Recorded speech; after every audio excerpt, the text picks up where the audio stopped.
tās puses paskatīsimies, un viss apkārt ir. Jo ļoti svarīgi, lai egla būtu kupla no visām pusēm. Ja mēs liekam rātlau, tā kā es domāju, ka mēs varam arī varbūt tālāk neiet. Šis varētu būt ļoti labs kandidāts. Bet mēs varētu paņemt, piemēram, šo dūmlaukumu un to, kur bija pa labi ratslaukumu. Man ir es tagad mežāju tieši. Nu, ņemot vērā, ka neviens negrib izteikties, mēs ņemam šo dūmlaukumam un to no tiem diviem, no tam divam, kas bija taigā. Mums pagājuši gadu bija dilēma augstākā vai kuplotā, un bija izvēlēts augstākais variants, un tad šogad iestāties tā kuplotā variants. Šī ir.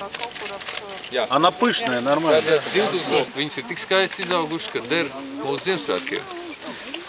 Vēl es varu piebilst, ka šī egla ir apmēram 15 metrus gara. Varbūt pat drusku garāk, ja, to mēs redzēsim tad, kad nozāģēsim, jo mums ir ļoti svarīgi zināt, cik augsts mums jāzāģē.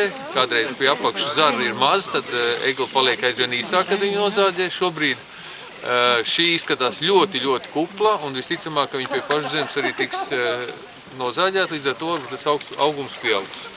Bet, tik kupla egla kā šī tiešām reta.